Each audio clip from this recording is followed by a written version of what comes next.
We're in pumpkin season right now, and there's nothing more perfect at the moment than to make a good keto pumpkin pie. As we know, when you're on keto diet, for such a dessert, you're not really meant to eat the entire thing, at least not at once. It's really one slice per your serving, and for other desserts, you have to check the ingredients first, how much of each ingredient, and then from there you decide how much of it you want to consume. Right now, we're going to begin by making the base of our pumpkin pie. I'm adding 3/4 of a cup of almond flour. Then I'm going to add 1 full tablespoon of unsweetened cacao. Then 2.5 tablespoons of monk fruit powdered sweetener. This one's powdered. And then I'm doing 1 teaspoon of vanilla extract, our 1 tablespoon of unsalted butter, and then a pinch of salt. I'm going to give this a good mix because this is going to be the base of the pie. I'm going to transfer it onto a pan with a parchment sheet, and I'm going to evenly spread it out with the back of my spatula. It's also up to you whether you want to add the unsweetened cacao.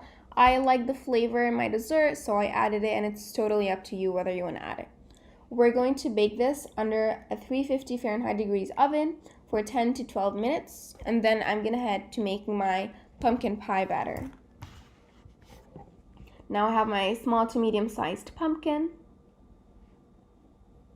I'm going to use 2 room temp eggs, and then I'm going to use 1 3/4 homemade unsweetened pumpkin puree, our 3 tablespoons of pumpkin spice powder, then I'm going to use powdered and unpowdered sweetener, then 3/4 of a cup of heavy cream, and 1 teaspoon of vanilla extract. I'm grabbing my bowl in which I made the puree earlier, but now it's empty of that. I'm adding my 2 room temperature eggs. Make sure they're not cool. They're just room temperature, and then I'm going to whisk them, and then I'm gradually going to add my ingredients. Now I'm adding 3/4 of a cup of heavy cream, and then mix it really well. Then I'm adding 1 teaspoon of vanilla extract. Right now I'm adding both powdered and unpowdered sweetener. Right now I'm adding the unsweetened pumpkin puree. Now we're adding 3 tablespoons of pumpkin spice powder. It's preferable that you use an electric mixer in this one so that you get the really perfect consistency that you want. Now we're going to take out the base that was baking in the oven. We're going to let it cool down for a few minutes, 10 to 12 minutes. Then we're adding our batter on top of it. Make sure it's spread out pretty well. Then we're going to bake in the oven under 350 Fahrenheit degrees for 55 to 60 minutes.